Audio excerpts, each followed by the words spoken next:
Olá, tudo bem? Estamos iniciando mais um programa #Projetos. Hoje nós vamos falar sobre arquitetura e urbanismo com o profissional Kiko Marcolan. Tudo bem, Kiko? Tudo bem, você, Júnior? Tudo ótimo. Muito obrigado pelo convite, é uma honra estar aqui com você, estar desenvolvendo um trabalho voltado para a nossa área de trabalho aí, com muito empenho. Que bom, Kiko, que bom. Hoje vai ser um dia muito bacana porque você é uma pessoa experiente, é uma pessoa que já vem trabalhando há um bom tempo e que tem feito muito aí para a nossa cidade, para a nossa região, mudando, né, a paisagem, transformando as nossas ruas, tanto na parte de arquitetura predial, como também na parte de urbanismo, que é muito importante, né, o arquiteto com essa visão, né, global, né, não só do prédio em si, mas da formação de uma cidade. Kiko, falando nisso, assim, para as pessoas te conhecerem ainda mais, né, como é que foi, como é que você percebeu que você gostava de arquitetura, como é que você foi desenvolvendo esse trabalho? Bom, a história começou há 40 anos atrás. Eu tinha 15 anos quando eu comecei a trabalhar no escritório de arquitetura. Já virou uma paixão. Eu gostava muito de desenho desde a infância, achava que eu ia ser um artista plástico. Depois eu, encaminhado pelo meu pai, que já era um construtor, passei num escritório de arquitetura, viram o meu desenho, não quer ficar aí? Fiquei. Aí eu tive um processo de formação depois para fazer a faculdade, bem depois, de muito tempo. Eu fiquei um período trabalhando nesse escritório, aos 17 anos comprei uma prancheta, nunca mais trabalhei para ninguém, trabalhei para mim. Trabalhei na gestão municipal, 4 anos, mas sempre fui autônomo depois desse percurso aí. E aí foi um trabalho que eu desenvolvi, mesmo antes de concluir a faculdade, eu já tinha praticamente 200 obras feitas em Jaú, em parceria com amigos engenheiros, em São Paulo também, com outras pessoas da engenharia. E foi um percurso gratificante para mim. Eu fui fazendo a faculdade, acabei fazendo 3 faculdades, trancando para trabalhar um pouco, depois voltando. Mas então, as faculdades na arquitetura mesmo? Na arquitetura. Mesmo? Eu comecei em Taubaté, na Unital, aos 21 anos. Comecei mais tarde, porque eu já estava trabalhando desde os 15. Aí fui fazer a Guarulhos, a Farias Brito. Depois eu fiquei trabalhando em São Paulo, em Cumbica, um tempão, aí eu vim transferir para a Unesp em Bauru, onde eu me graduei. Então foi sempre com intervalos, mas atuando, e foi o período que eu mais aprendi na vida. Porque eu estudava muito arquitetura, gostava muito das revistas AU, que é Arquitetura e Urbanismo, mais especializada no ramo. Gostava de ler todas as matérias, de analisar todos os projetos, com toda a gana de querer aprender mesmo a arquitetura. Então foi muito interessante essa passagem aí. Que bom. E aí, com certeza, eu acho que desde jovem, pelo que você falou, né, já iniciaram grandes desafios na tua vida. Justamente. E esses desafios, conta aí como é que foi surgindo. Justamente. Esses desafios, na realidade, eu comecei, acho que nós somos de uma época que a gente sabe, tinha poucos arquitetos nas cidades, né? Tinham de elaborar projetos mais específicos. E eu, nessa volta de São Paulo, comecei a me especializar mesmo e senti que o público gostou. Então aí começaram obras mais desafiadoras, que são tantas, mas depois de um longo período eu elenco algumas que eu gosto muito de citar, principalmente por Jaú ter um patrimônio histórico bem bacana mesmo. Então uma das obras que eu gosto de citar é Algodoeira, que é um desafio. Quando eu fui executar o projeto, eu nem consultei se era patrimônio histórico, eu senti que já era e já quis fazer como um patrimônio, né? Não poderia destruí-la, né? Perfeito. Nós temos até alguns exemplos ali, por exemplo, tem ali o menino de 15 anos começando no escritório de arquitetura, e dentro da primeira faculdade, já reconhecendo o homem, a cidade e esse universo que engloba todo esse espaço aí. É a maquete, né? É uma maquete, é um trabalho. Na realidade, as faculdades foram assim, foi ótimo ter passado por 3, porque uma era artística, a outra era especialista em design, design assim, de mobiliário inovadores mesmo. E A Unesp foi especialista em urbanismo. Que ótimo. Você pegou. Então foi um conjunto mesmo. E aí, nesses desafios, eu comecei, voltando aí citando a obra da Algodoeira, né, como que eu poderia mexer com esse prédio, que já era um patrimônio, numa rua super em declive, e eu tinha que dar conta disso. Ali as paredes, na hora que você desmonta o prédio, sobra sozinha, não tem reforço nenhum, acabamos reforçando toda ela por dentro. Hoje você vê um salão daquele e percebe que se passou ali. Eu lembro disso. Então, você vê que hoje... Isso foi faz quanto tempo? Uns 15 anos? Faz uns 15 anos, né? Aí você sabe, por exemplo, para segurar aquela parede, fazer um vão para o salão poder ficar maior, então criar aquela viga para abrir a parede embaixo, você que é engenheiro sabe de todo esse processo. Trocar esse madeiramento para uma estrutura metálica até chegar no processo mesmo de criar a logomarca, que é uma das minhas funções também. Eu, durante os concursos que eu participei na vida, eu ganhei alguns prêmios de logomarca. Faz parte do designer, né? Que você desenvolve muito bem. Nesse sistema.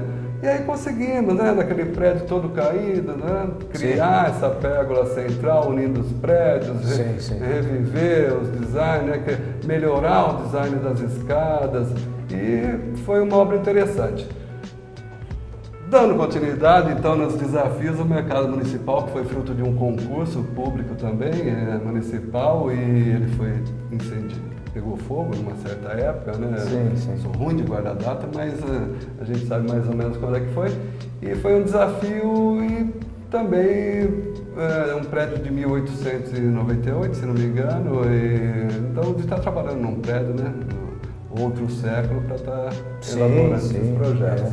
Isso tudo requer, com certeza, o conhecimento, não só a criação, mas o conhecimento da arquitetura, né? O conhecimento, vamos dizer, você precisa saber um pouco da história, saber o porquê que naquela época era feito daquela forma. Então, eu estou querendo dizer isso para os telespectadores saberem de todo esse trabalho, que é importante, mesmo porque no início você falou que Jaú até não tinha muitos arquitetos, existiam os práticos.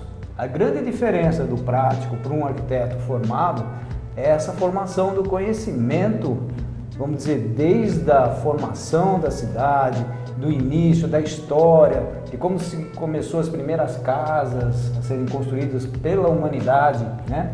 Até chegar ao dia de hoje. Então todo esse conteúdo seu, com certeza, valorize muito o teu trabalho e trouxe o diferencial para Jaú, né? Um profissional formado. É porque não tem como, né, Júlio? Tudo que você tem de bom no mundo, que é um projeto novo, inovador, você tem que ter a raiz lá de trás, tem que ter o conhecimento do que foi o passado, como que se fazia isso para você poder inovar e contribuir para um mundo melhor, para uma linguagem que você possa lançar, assim como os especiais lançaram lá no passado. Então você tem a arquitetura daí do começo do século passado, aí toda rebuscada, tal. Você precisava da mão de obra de artistas, né? Praticamente europeus que vinham fazer, os mestres, né, os europeus que vinham fazer. Depois você teve aquela retirada do rebuscamento, retirada da decoração do interior, e veio o modernismo, né, passando para isso, né, o espaço livre da planta, né, que foi tão importante na época já de Oscar Niemeyer, né, que Le Corbusier trouxe esse modernismo para o Brasil. Então, a planta livre é o que me fascina, na realidade. É o vazio e o homem ser colocado nesse centro e como ele se interage com isso, né? O inusitado, né? Muita gente critica, às vezes, a obra do Oscar Niemeyer, né? Fria, calculista, mas só ele que fez aquilo. É inusitado você estar dentro de um espaço daquele. Você poderia não ter um mestre daquele passando com esse conhecimento e você não ter aquela sensação. Porque a arquitetura, já emendando com você, primeiro ela é interior. É como que é esse espaço, porque esse espaço é a 3 dimensão de todas as artes, né? E a 4ª dimensão é você circular por esse espaço. Então essa sensação dentro da arquitetura é o primordial da arquitetura. Todo o restante, o corpo externo dela, as películas, são consequências de tendências que vão acontecendo com os materiais, né? Eu sou bastante da época que a arquitetura era quase sem roupa, né? A casca dela já era arquitetura mesmo, né? Certo. Nós temos exemplos na cidade, até você dá um grande artista, Valdemar Bernardes, que era né, um autodidata. Claro, ele fazia um estilo mediterrâneo, mas era uma arquitetura branca, né? Não precisava de nenhum material para estar complementando, a própria estética dela já dizia. Mas o que mais me fascinou nesse mundo foi a arquitetura moderna. Mas para isso, quando eu vou trabalhar num prédio que é tombado, eu tenho que estar respeitando, e se eu quiser dar uma contemporaneidade nele, eu tenho que ter muita responsabilidade para isso, né? Então, aí eu tenho alguns que daria na sequência, que eu posso falando depois, né? Porque também faz parte do patrimônio. Mas se eu puder falar de outros desafiadores também. Sim, vamos falar sim. Eu acho que isso que você está falando é muito importante, eu encaixando a parte de engenharia, podendo dizer o seguinte, que essa parte de você falou, que antigamente né, tinha mais detalhes, né, como que a gente diz, aquelas... De rebuscamentos, ornamentos, né? Rebuscamentos, pinturas internas. Isso. Né? Também adivinha, acho que de uma mão de obra mais barata, né? Também. Eu acho que aquilo existia até mesmo das épocas dos escravos, né? Então existiam esses prédios com um grau de dificuldade manual muito grande. Hoje em dia, a arquitetura foi evoluindo também com essa evolução que se aconteceu, com a mão de obra encarecendo, se tornando as coisas mais práticas, mais fáceis, com linhas mais, hoje a gente fala moderna, né? Mas é justamente moderna porque realmente isso trouxe essas dificuldades da mão de obra, essas dificuldades, né, vamos dizer, de custos, ou mesmo a facilidade da tecnologia também, nos trouxe a hoje ser a arquitetura do jeito que é. E eu queria também saber sobre essa parte de desafios, que eu sei que você fez muito, na parte de urbanismo. Sim. Então, o que você tem para mostrar? Passando só por esse projeto, que na realidade o urbanismo começa quando você tem que dominar uma certa área e colocar os habitantes dentro dela e ter todo um sistema social, né? Cultural, econômico. E tudo isso está inserido dentro do urbanismo. Você tem uma linguagem de países mais desenvolvidos e mais ricos que tem sucesso nisso. E no Brasil nós temos projetos ótimos, que daria para competir com o mundo inteiro, que não são sequenciais. Então, mas dentro do que você pode fazer, então você pega, por exemplo, eu entro no urbanismo, mas só para citar isso daqui. Então eu tenho lá uma área de 6 alqueires, eu vou colocar uma população ali dentro. Isso na verdade é uma pousada, mas ela está dentro de um sistema inteiro, que tem um monte de atividade dentro, é um projeto que me satisfez muito. Eu fiz ela do começo ao fim do projeto e fiz a obra também. Tive que retorcer um terreno para ela ficar virada para um horizonte. Então você tem um trabalho ali dentro que vai envolver um monte de gente nesse setor. Eu vou ter que pular algumas para chegar no urbanismo, né? Então... E essa parte do urbanismo acho que também é muito importante. É muito importante. Porque é a formação, existe um planejamento muito grande, né? Existe a ideia de não só do hoje, agora, como do futuro, né? Justamente. Porque a população cresce, desenvolve, tecnologias mudam e isso a gente precisa estar prevendo, né? A gente tem que ter uma visão futura também. Sim. Eu até estava vendo esses dias um documentário da BBC de Londres sobre São Paulo, como São Paulo seria se tivesse desenvolvido os projetos que começaram a ser executados há 38 anos atrás. Seria uma cidade espetacular, né? Como não tem essa sequência, né? Todas as questões de você estar resolvendo um transporte por hidrovia urbano, tem projetos comprados, pagos e não foram nenhum executados. Você tem a questão da Avenida Paulista, tem um projeto dela ser só de pedestre. Hoje em dia parece um absurdo falar isso, mas as cidades como Dinamarca fazem isso, né? você tem a questão dos alagados que acontece ali perto do Mercado Municipal de São Paulo. Tem projetos excelentes para resolver aquilo lá, que hoje em dia é um monte de vias, de viadutos ligando um emaranhado, né? Então, me parece que nunca vai ser executado essas coisas. E recentemente um minhocão, né? Que às vezes a gente fala assim, mas vai derrubar, foi que gastou dinheiro. Olha, mas às vezes tem tanta vantagem você reverter isso e derrubar e dar uma qualidade de vida que não existe preço, né? Sim. Então isso é muito importante. Eu acho que a gente tem uma dificuldade no Brasil é de ter sequências de projetos. Mesmo em Jaú, com o urbanismo, se tivesse desde planos de Vila Nova Artigas, que traçou planos para a cidade, tendo sequência, hoje nós seríamos uma cidade menos poluída no seu trânsito, apesar de ter sido pecaminoso algumas partes do urbanismo que abriu grandes avenidas largas, porque a gente costuma ser refém do dia, mas hoje o carro vai ter que dar prioridade ao pedestre. Então, quando foram abertas essas avenidas largas, foram para dar prioridade a carro, né? Então, sim, isso hoje é uma incoerência. Sim. Então, a revitalização dos centros das cidades é muito importante hoje em dia. Ela tem vida, ela termina, porque a rua foi feita lá em 1800 e tanto, com aquela largura, com aquela capacidade, o comércio mudou muito, a revitalização do centro, dando valor cultural para ele, é muito importante hoje para abrir novos polos, né, de expansão de cidade. Então, se você pegar como exemplo, que eu vou dar só a praça, que eu tive a oportunidade de fazer, ela... Sim. Não era só em si a praça. A praça fazia parte de um projeto maior. Ali nós temos a praça em cima, o Jardim de Baixo. É a praça do Jardim, que a gente chama Jardim de Cima, que é Siqueira Campos.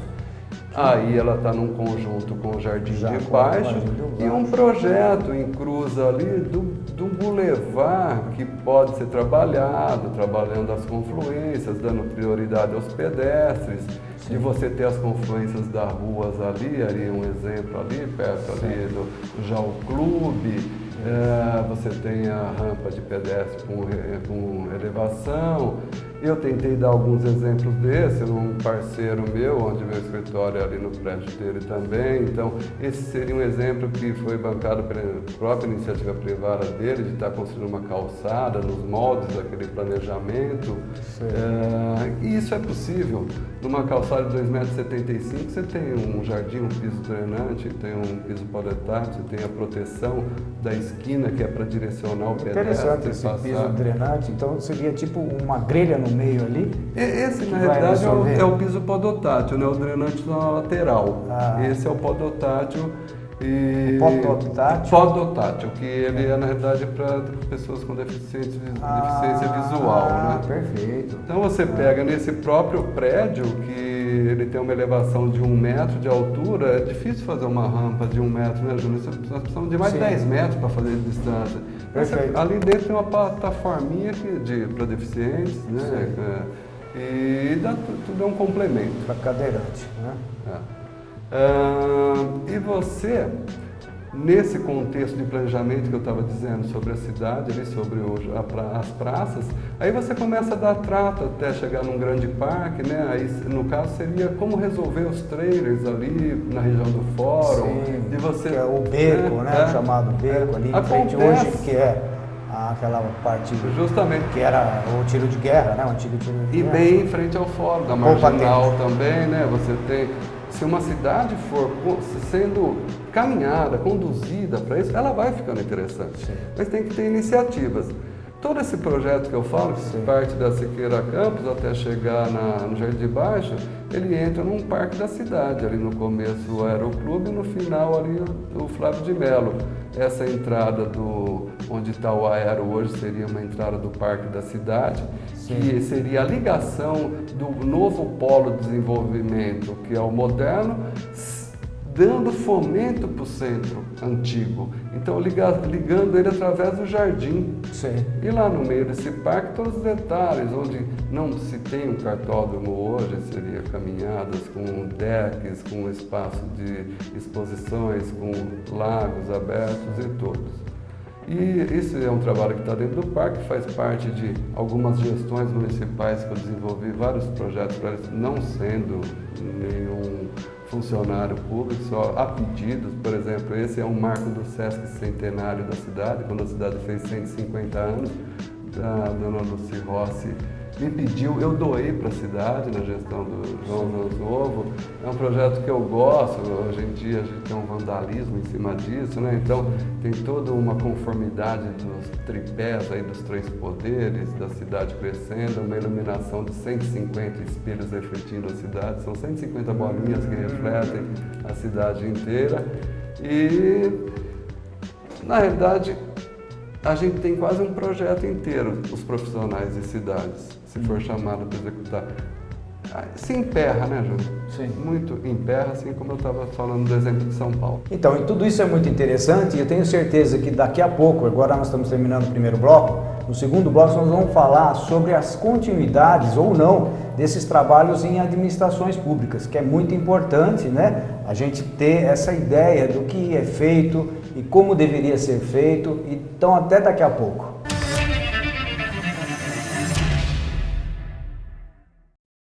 Campos Prado Projetos e Construções oferece para você os melhores projetos e construções em toda a Jaú e região. A Campos Prado cuida de toda a etapa da sua obra, garantindo qualidade e reduzindo custos na execução. E você ainda acompanha passo a passo através de uma tecnologia moderna, evitando gastos desnecessários e atrasos na sua obra. Conheça a qualidade do trabalho desenvolvido pela Campos Prado Engenharia e Arquitetura em Jaú. Rua Edgar Ferraz, 259 no centro, telefone 3602-3050. Tigocel Celulares. Problemas com o seu celular? A Tigocel tem a solução. Assistência técnica especializada e tudo o que você precisa em acessórios para o seu celular. Se o seu celular der defeito, procure a Tigocel Celulares, na rua Lourenço Prado, 342, no centro de Jaú. Telefone 3626-2130. Seja você também um associado do Sindicato dos Metalúrgicos de Jaú e região. E você vai poder desfrutar de vários serviços oferecidos gratuitamente para todos os associados. Serviços como dentista, advogado, cabeleireiro masculino e feminino, manicure e ainda cursos profissionalizantes de solda, informática, entre outros. E mais, o Sindicato dos Metalúrgicos tem ainda uma bela chácara para os eventos de seus associados. E apartamento na Praia Grande, no litoral paulista. Associe-se você também. Sindicato dos Metalúrgicos de Jaú e região. Ainda conta com subsede em Brotas e Barra Bonita. Sindicato dos Metalúrgicos. Rua Amaral Gurgel, 140 no centro. Telefone 3622-1318. A empresa Jofran, consolidada há mais de 25 anos no mercado brasileiro, além de ser distribuidor das embalagens plásticas e sacos para lixo fabricadas pela Kid Lixo, também é distribuidora autorizada Indeba, linhas de limpezas e conservação, cozinha industrial, hospitalares, lavanderia e higiene pessoal. Contamos sempre com uma grande e diversificada variedade de soluções em higienização e limpeza. Acesse www.jofranjaú.com.br. Jofran, sempre um passo à frente. Oferecer o melhor serviço de água e esgoto para o município. Esse é o principal objetivo da concessionária Águas de Jaú. Utilizando as mais modernas tecnologias, novos equipamentos e colaboradores qualificados, Águas de Jaú proporciona um melhor atendimento à população. Além da confortável loja em local de fácil acesso, o cliente também dispõe do atendimento 24 horas por dia pelo telefone 0800 2424 827. Águas de Jaú, fazendo mais por você. Restaurante do Tajiba. O Restaurante do Tajiba está localizado de frente ao estádio Zezinho Magalhães, na rua Ângelo Martins, esquina com a Avenida Caetano Perlatti, sempre pronto para bem servi-lo. Local onde a família Tajiba oferece a você e a sua família diariamente deliciosos tipos de saladas e pratos quentes, além de sobremesa como cortesia. É um local onde você vai encontrar toda a tranquilidade para fazer uma ótima refeição. Servimos por quilo e self-service e também Marmitex, com a opção de você mesmo prepará-la. Restaurante do Tajiba, telefone 3032-0335. Bar do Português. Conheça o melhor happy hour da cidade. Convide os amigos e passe horas agradáveis em um ambiente descontraído e com o melhor chopp, o Chopp Brahma. E aquelas porções deliciosas. Então, o que você está esperando? Bar do Português. A Avenida Dudu Ferraz, 551. Telefones para contato: 99611-4747 ou 99745-0654. Acesse www.bardoportugues.com.br.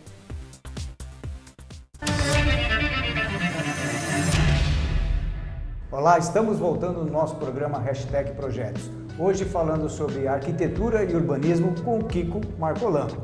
Kiko, como a gente vinha falando aqui, é importante dizer também, né, a importância da continuidade das obras, né? Então, existe todo um trabalho de planejamento, né, de estudos, né, de local, da utilização, né, de todo o conforto, né, da parte funcional daquele prédio, né, ou daquele lugar. E aí, de repente, quando você faz para uma administração pública, às vezes para por aí. O que você sente sobre isso? Na verdade, é uma frustração, né? Porque, antes de tudo, mesmo tendo participado de uma gestão, foi para ser um técnico, para ser um colaborador em urbanismo na cidade. E quando você está lá, você acha, nossa, agora é a chance, né? Vamos deixar bacana. Você até pega uns projetos que estavam lá, que eram bacanas, você levanta lá o Vila Nova Artigas, como eu tinha dito, super legal o que ele fez para a cidade, aí você percebe a não continuidade de tudo aquilo ali. E aí acaba sendo frustrante porque, de passado um certo período, não tem mais retorno, né? Porque já passou uma outra via por aquele lugar, nada daquilo lá se conforma mais com um planejamento futuro. Então, mesmo num prédio, como você estava citando, a hora que você faz, você sente um adversário, ou pela diversidade do política ou não ter um zelo por ele, porque foi de outro. Então, eu acho que isso faz parte de uma cultura política do Brasil, que é terrível para a gente, né? Poderia ser bem diferente e todos os projetos interessantes terem continuidade, porque eles foram pensados por técnicos, não por políticos, né? Políticos têm aquela ansiedade, aquela gana de estar realizando, mas parece que cada vez menos existe um político que almeja um grande projeto bom, humanitário, assim. Parece que é só bater o cartão, tudo é muito rápido, né? Tudo passa muito rápido. A gente está num mundo de velocidade, né, Júnior? Citando tudo que a gente vê na construção, tudo é feito para ser consumido muito rápido, né?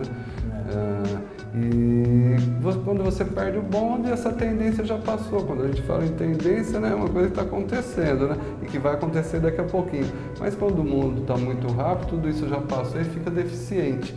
Por isso que eu sempre falo que os grandes projetos da época do modernismo, da época das boas escolas, né, dos bons profissionais atuando, é porque a gente fazia um curso e era integral, você vivia o dia inteiro na escola e à noite também, na arquitetura, a gente vivia na cidade, trabalhando, enxergando a cidade para prestar conta ali dentro da sala de aula, à noite. Então, somos da época de saber fazer essa reprodução que o computador faz hoje na mão, né? Perfeito. De saber as espessuras e tal.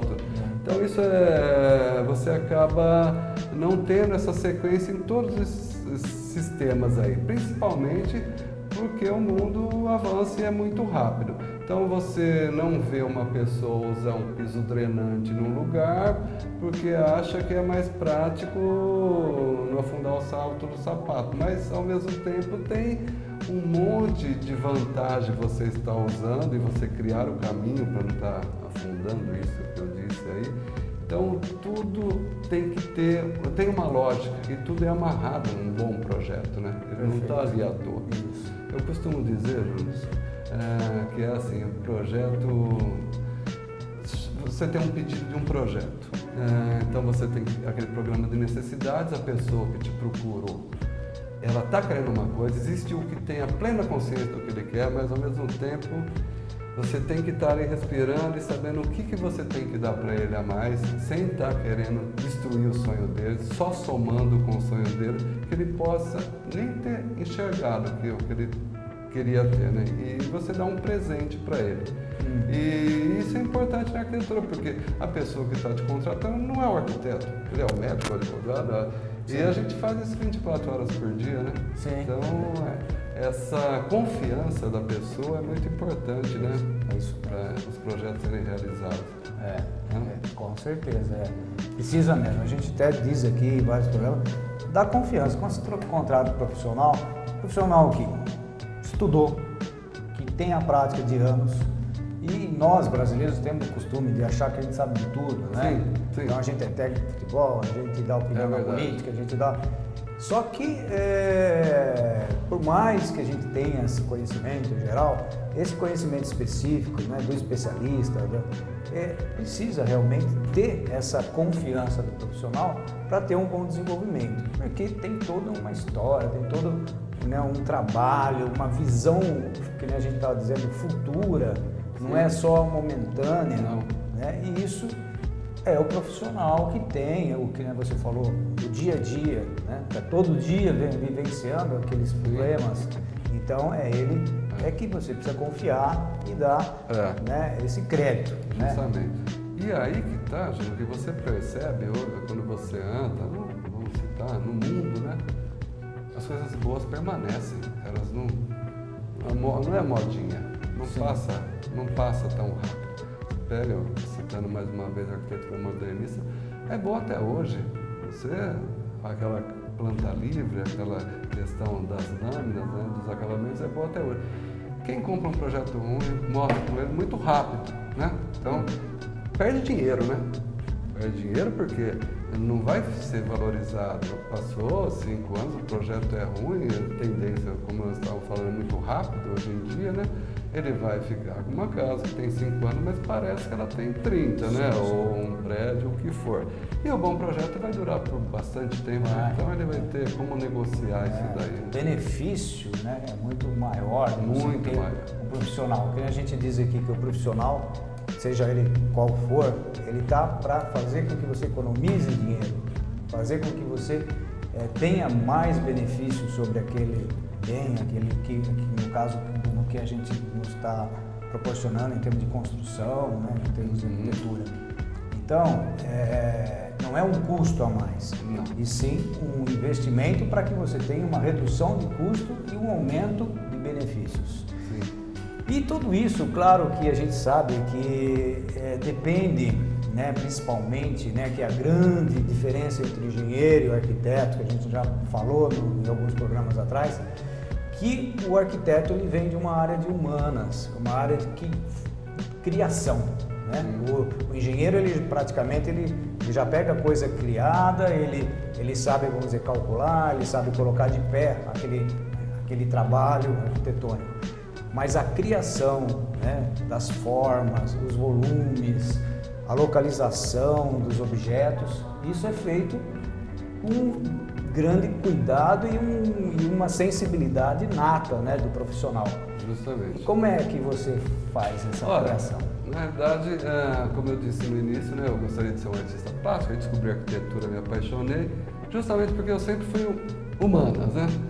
Meu pai achei que gostaria que eu fosse engenheiro, porque ele é concreto, né? Sabe fazer uma ponte só. Teu pai, para deixar claro, é mestre de obras, né? Mestre de obra, construiu muitas coisas na cidade, várias pontes que existem na cidade hoje, sabe fazer uma ponte sozinho, praticamente, então, enfim. Na realidade, eu acho que dentro da arquitetura, essa diferença, os dois precisam. Em qualquer outros países mais organizados, não existe essa, vou fazer com o engenheiro ou com o arquiteto. Todos têm que fazer. Um projeto tem a assinatura de todos, do arquiteto, do engenheiro, do hidráulico, do elétrico, do ar-condicionado. Em grandes projetos já é assim, né? Sim, né? sim. Pequenos acabam... Cada um tem a sua especialidade. Justamente. Quanto mais você tiver esses profissionais, melhor vai ficar o teu projeto. Ainda mais, vamos dizer, quanto maior a obra, né? Justamente. Mais esses profissionais vão baratear essa obra e vão dar qualidade. E são necessários. Eu costumo dizer que Jaú está se criando o hábito um pouco, né? Eu trabalho em Bauru, eu vou desenvolver um projeto lá, não existe um projeto sem eu estar com mais 4 engenheiros junto, que é o estrutural, o elétrico, o hidráulico e mais algum outro que está trabalhando aí nessas áreas aí de automação e tal.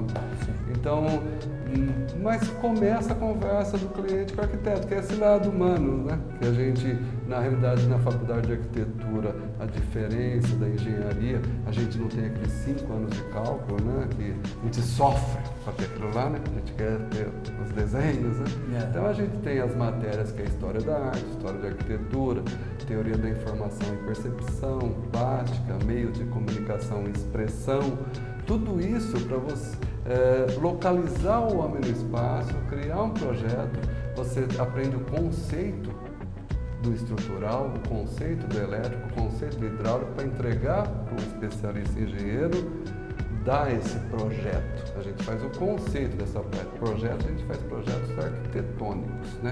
É um projeto executivo, complexo, ele pode ser muito detalhado, né? Ele começa da casca, vai até lá o detalhe do parapeito, do corrimão, que pode ser de tanto quanto de todos os jeitos, né? Dependendo do estilo que você está projetando aí. Então, eu não vejo como não trabalhar com esse grupo de profissionais dentro de um projeto. Porque na hora da arquitetura, a gente que já tem uma experiência não faz nenhuma loucura, né, Júnior, para entregar para não, isso aí não passa. A gente sabe o limite, não dá para passar como é. O engenheiro vai falar, não, dá. Não dá aqui, precisa aumentar 10 nessa viga. Aí tudo bem, eu tinha um recursinho aqui para mexer aqui. E a gente acaba sendo útil um para o outro, né? Sim. Então você tem que trabalhar junto para ter um projeto de qualidade e isso é muito barato no final das contas para o cliente, né? Então, eu acho que na minha parte de processo de criação, a gente começa quase que pensando 24 horas por dia, não é assim automático, o cliente sai de lá, eu vou no computador, começo, aqui vai ser o quarto, aqui vai ser o...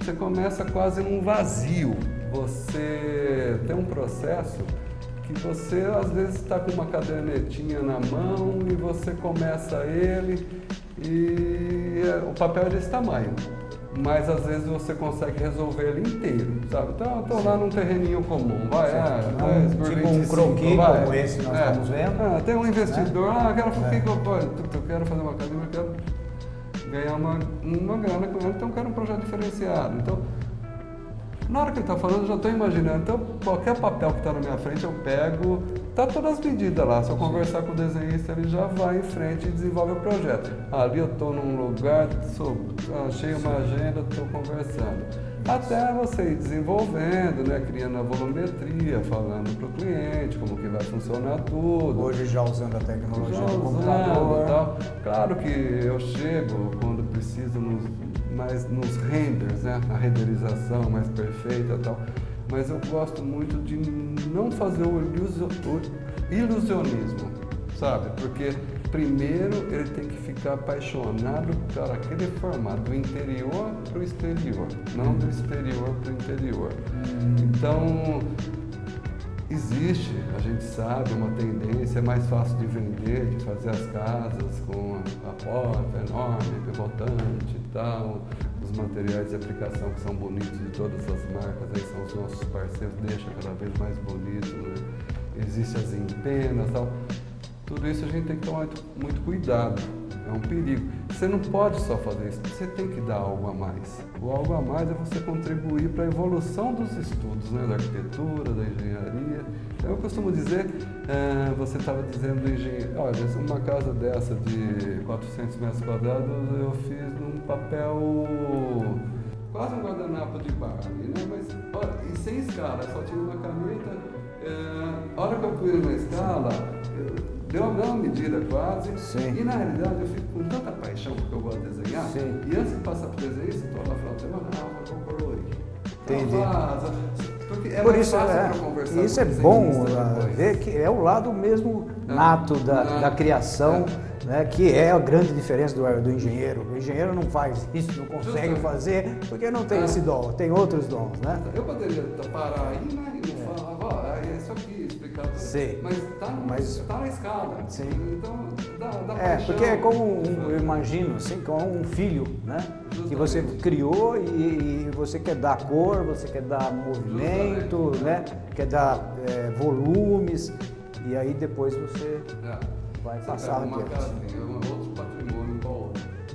A primeira ideia já surgiu ali, eu faço um rascunho ali, eu dou uma janela quase com 2 riscos assim, tal, mas eu já sabia o que eu queria, o elevadinho e tal, tudo. Aí eu vou trabalhando nela, gosto de ir na mão. Aí porque chega no final de semana eu falei, vou colorir isso aí, vai ficar bonitinho. Porque aí chega na segunda, desenho, você não tem como errar, né? Fica muito mais fácil. Aí você vai desenvolvendo todos os projetos em cima disso. Aí você tem o antes e o depois. Justamente, eu vou até mostrar aqui, mas como você falou de engenheiro com arquiteto, eu achei tão interessante uma pessoa, o Santiago Calatrava, Kiko, vamos fazer o seguinte, eu vou deixar para o terceiro bloco, porque a conversa está boa, daria para a gente fazer esse programa em 2, 3 horas, mas nós temos um tempo aqui limitado, então nós vamos voltar daqui a pouco mostrando mais projetos e transformações, né, não só das obras que já estão feitas e vamos dizer que vão mudança de funções, né, tornando-se mais moderna a funcionalidade, né, como também espaços públicos, né, que você desenvolve dentro do crescimento e desenvolvimento das cidades. Então até daqui a pouco.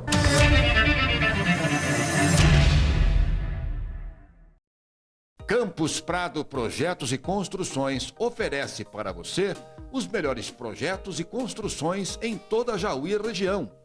A Campus Prado cuida de toda a etapa da sua obra, garantindo qualidade e reduzindo custos na execução. E você ainda acompanha passo a passo através de uma tecnologia moderna, evitando gastos desnecessários e atrasos na sua obra. Conheça a qualidade do trabalho desenvolvido pela Campus Prado Engenharia e Arquitetura em Jaú. Rua Edgar Ferraz, 259 no centro, telefone 3602-3050. Hidráulica pertence à rede de serviço autorizado Deca Hidra, além da prestação de serviços na garantia e manutenção de produtos, também comercializa. Na Nova Hidráulica, você pode adquirir torneiras, chuveiros, registros, bacias, lavatórios, válvulas Hidra, aquecedor solar, além de peças de reposição para seus produtos Deca. Você tem algum equipamento hidráulico que está com problemas e acabou a garantia? Fique tranquilo, esse serviço você encontra na Nova Hidráulica. Antes de adquirir qualquer produto hidráulico ou mandar reparar os seus equipamentos hidráulicos, procurem a Nova Hidráulica, que fica na rua 15 de novembro, 843, na Vila Nova. Telefone 14-3624-6512. Uma equipe pronta para atender você.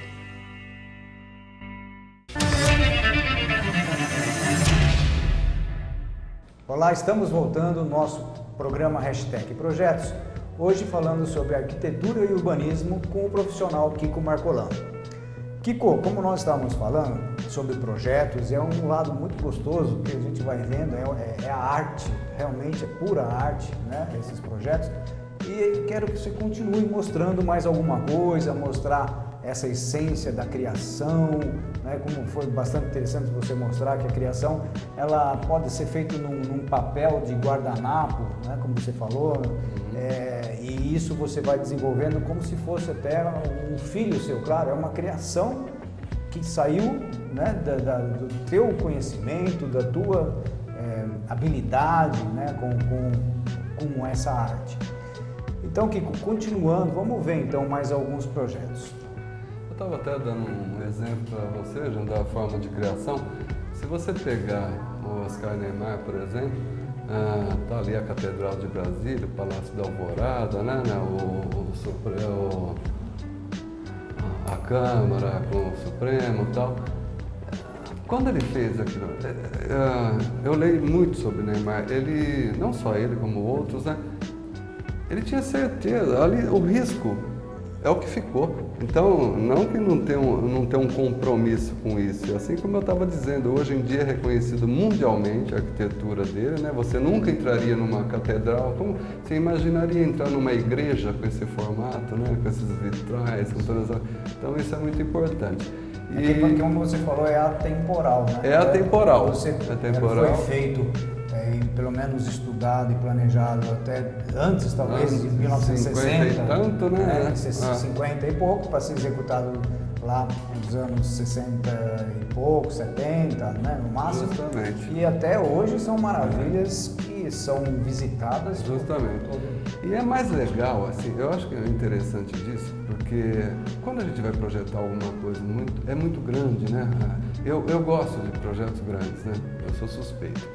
Mas eu gosto, na hora que eu vou enxergar ele, eu preciso de uma escala muito pequena para eu enxergar a abrangência dele. Então você pega aqueles prédios lá, eles são enormes, mas ele enxergou desse tamanho, né? Então é mais fácil para ele enxergar assim se ele tiver uma concepção, né? Um trabalho interno de se realizar, né?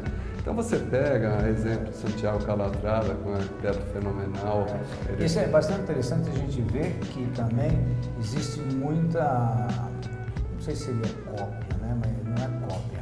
Seria assim, enxergar na natureza, né? As formas da natureza, né? Que Deus criou, né? Das flores, dos animais, e transformar isso em obras-primas. Esse é um exemplo. Eu acho que a essência da inspiração nossa é divina, né? É o que Deus deixou mesmo, é dali que sai tudo mesmo, né? Eu acho que a gente tem hora que tem que esquecer que vou buscar alguma coisa divina para fazer, né? Então você pega alguns exemplos, como você citou a natureza, você pega esse prédio feito na Suécia pelo Santiago Calatrava, ele se inspirou num torso, ele queria, voltando, não é aquilo que ele está pensando que o externo é o principal. Quando ele fez isso, ele já imaginou o volume interno. Isso aí foi para ele dar o ar da graça, para a gente parece a coisa mais difícil do mundo. Talvez fosse fácil para ele, porque ele é um engenheiro, em primeiro lugar, espetacular. Ele é diferente, é gênio, né? E arquiteto. Ele tem as duas formações.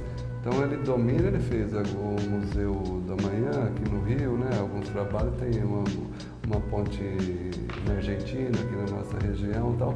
Mas ele tem as inspirações dele quando ele foi fazer esse trabalho em Valência, Cidade da Ciência e das Artes, é enorme, um sítio, como se chama, né? Que é o lugar que a gente projeta, enorme. Então, é o olho. Isso aí se abre todo, fica lindo à noite. Então, na realidade, ele projetou uma cidade dentro da cidade, que é a Cidade da Ciência e das Artes. E aí, como engenheiro e arquiteto, então esse aí domina o negócio, né? Então ele já consegue fazer uma ponte com um pilar totalmente diferente nesse sistema, assim como Zaha Hadid, uma outra projetista, arquiteta que morreu há pouco tempo, né? Tipo um pilar em arco, né? Em arco, com todas as formas orgânicas, né? Então, todo esse trabalho na estação de Lisboa. Eu sinto isso porque a viagem é o maior presente, ninguém rouba da gente, porque você vê tudo isso, principalmente o arquiteto, né? Eu respiro, eu começo a ficar, para mim o mais importante é eu ficar vendo, né? Então você tem um trabalho desse, que foi a abertura de uma exposição universal, a Exposição Universal de Lisboa, a inspiração, como você disse, veio da natureza, isso é uma floresta de árvores para ele, então ele fez a cobertura da Gare em metálico, formando uma floresta de árvores, né? Então é bastante importante.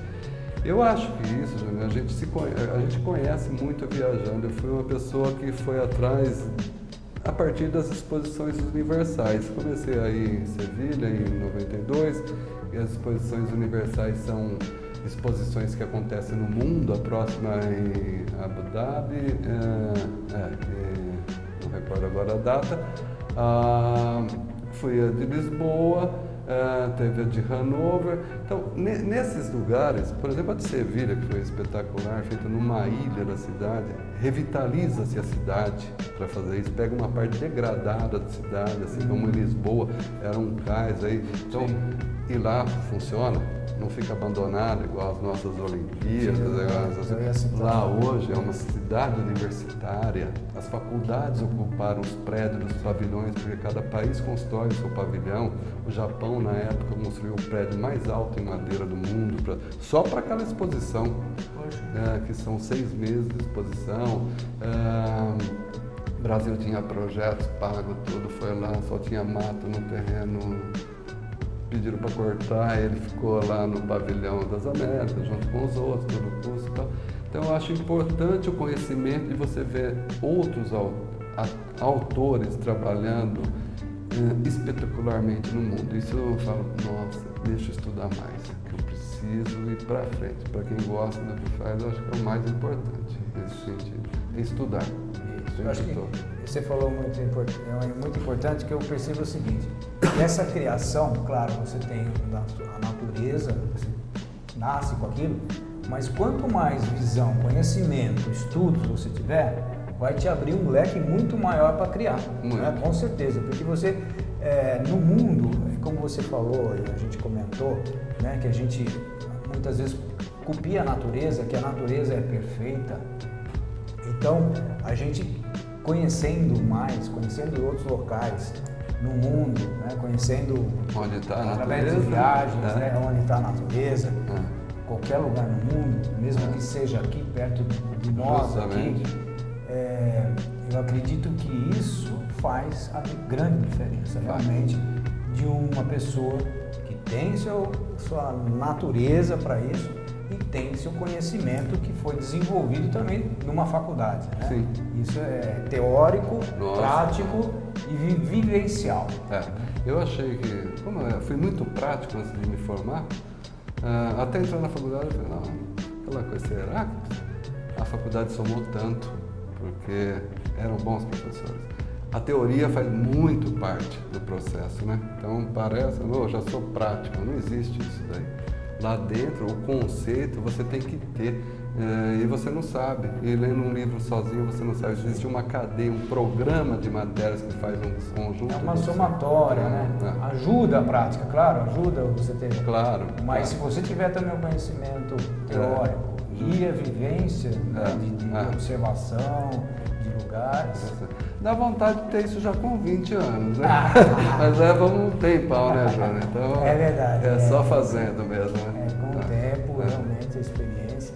É verdade. Hoje, por exemplo, eu faço diversas obras que pareciam difíceis para fazer no passado e, por exemplo, hoje eu estou mais num sistema corporativo de projetos, faço bastante concessionárias de veículos, que hoje para mim se tornou fácil fazer, já sei como que tem que fazer a oficina, a recepção, toda a parte operacional, as empresas mandam você tem que obedecer uma linha, né? Cada um tem um estilo, faço Chevrolet, faço Ford, faço Mitsubishi, então cada uma você tem que seguir uma certa cartilha, mas você dá o seu, né, seu toque dentro do sistema. Isso é interessante porque são pessoas que estão corporativas, que estão ali para decidir, então você decide.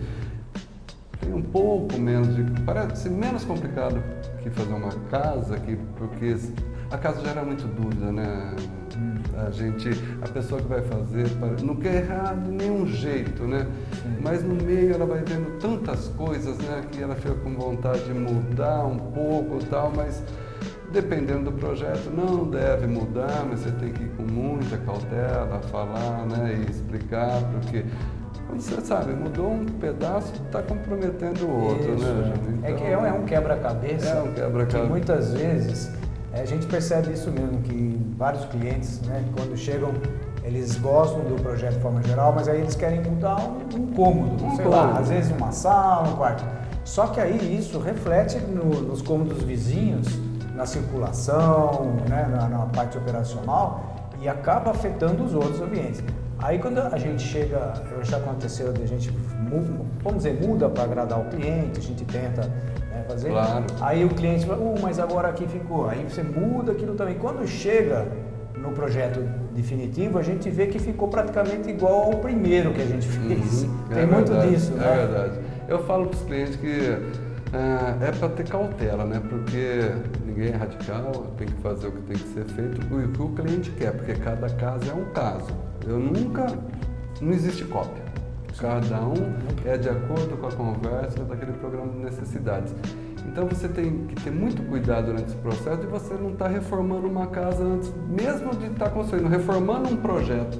Então, às vezes é melhor você começar novamente, né? Do zero, porque começa a reformar o projeto, pô, então você está reformando o projeto antes da casa. Então, mas tudo isso é com muito diálogo, né? Você tem que se dar ao cliente, porque ele está construindo o sonho dele, né, Júnior? Então ele vem para você realizar para ele mesmo. Ele tem essa responsabilidade. E para mim, eu acho que com o tempo foi um aprendizado também lidar com isso, né? Então, eu acho interessante você ter o respeito, né, de todas as partes. Que bom, Kiko. Nossa, o tempo está passando aqui. Eu queria perguntar mais algumas coisas para você, que é sobre a parte, vamos dizer assim, da obra em si, da utilização dos materiais. Como é que é? Se existe, por exemplo, uma tendência, se você tem usado alguns materiais, vamos dizer, porque a gente sabe, hoje tem madeira, concreto, gesso. Como que você navega por aí, né? Como que você trabalha? Olha, a partir da essência, né, que eu digo de criar, né, o projeto e as suas alvenarias, né, Júnior, a gente concebe os revestimentos em si e os materiais que precisam de suporte, né, dentro da obra. Você pegar tendências, por exemplo, hoje, que eu acho que a gente corre um pouco de risco, né, mas tem que trabalhar em cima dela, né? Então, você pegar no mundo hoje, tem uma tendência de arquitetura industrial, né, que é aquela coisa do metálico preto misturado com o tijolo brick, com a madeira rústica. É uma arquitetura industrial, mas com desenho contemporâneo. Você pegar até os postos da Graal, que era todo rebuscadinho de estilo português, pegar um hoje está meio na arquitetura industrial, né? Então isso é uma tendência, né? Então você tem lá a iluminação quase que exposta, sobressalente, de novo agarrada nos trilhos com cara de industrial, né? Você tem menos adereços. Você entra num banheiro em todo cor de cimento, mas ao mesmo tempo, que é interessante, que se faz nos prédios antigos da Europa, todos os sistemas hidráulicos elétricos funcionando perfeitamente como a indústria nos fornece hoje, né, João? Sim, a tecnologia atual nos fornece tudo isso. Aí fica legal, estética, justamente, aí fica gostoso brincar. Fica gostoso brincar. Claro que num projeto corporativo você faz isso quase que sem o gesso, né? Hoje tem telhas hoje em dia que ela já é para isso e ficar aparente, já é o forro, dependendo de como você usa a estrutura metálica nela, tudo isso vai compor um visual interessante de conforto também, né? Me parece térmico, acústico, que o que eu mais gosto do momento atual é que a indústria faz tudo pra gente, né? Então é da gente tem que saber utilizar. Porque antigamente a gente não tinha, né? Não tinha disponibilidade. Tinha que fazer da própria arquitetura, ela ter conforto térmico, que era uma laje, parede, piso, né? Foi uma dificuldade a gente implantar gessos dentro da casa. Sim. As pessoas, mas vai ficar caro. Não é. Lembra, LED? Até um tempo atrás, nossa, mas LED é caro. Hoje em dia é inconcebível não pôr mais LED, né? Numa residência. Então eu acho que a gente tem que acompanhar o mercado, mas nós temos que dar a contribuição também para as indústrias, porque elas estão atrás da gente também. Pô, o que você quer de novo? Isso. É isso que é hoje interessante. O mercado, o marketing, né? Não é só vender o material, mas é buscar saber quais as tendências e o que é que a necessidade, né, da população, dos arquitetos, né? Quais são as nossas necessidades. E aí, então, os produtores, fabricantes, eles vão fazer o que a gente quer também, né? Não é mais a gente só utilizar o que eles... Muito bem pensado. E isso é regional e muda, assim, né? E acaba... Sim. Você tendo que fazer de um jeito lá no sul e no norte de outro, sim, né? Perfeito. Isso com variações climáticas. Justamente. Né? Por exemplo, região praieira, montanhosas, isso tudo muda, com certeza, a arquitetura e a utilização dos materiais. Muda totalmente porque a arquitetura em si, ela tem que visualizar o entorno onde o objeto vai se estacionar, para ele compor com o entorno. Isso vira uma harmonia, isso vai virando um urbanismo bacana das cidades jardins que foram planejadas no passado, de você tirar a linearidade e dar mais um sistema orgânico e mais de multiplicidade nas coisas e de harmonia, né? Porque não dá para ficar, né, no mesmo tempo. Você tem que ir indo junto com o tempo e isso demanda conhecimento e parceria entre o profissional e a indústria, né? Que bom, Kiko. Nós, infelizmente, já estamos com o tempo esgotado, nós vamos terminar o nosso programa. Eu tenho que agradecer muito, acho que eu aprendi muito hoje, tenho certeza que todos aí que estão assistindo em casa estão também aprendendo e vendo o quanto é interessante, o quanto tem o seu valor, né? E que deve ser realmente valorizado esses profissionais da área da arquitetura. Muito obrigado, então. Eu que agradeço, Júnior, e eu quero te dar os parabéns para você estar nesse trabalho. É muito importante ter pessoas como você nessa área de trabalho que a gente faz, com todo esse empenho e com todas as coisas que você tem que fazer na sua vida particular. É isso aí. E até o próximo programa, #Projetos.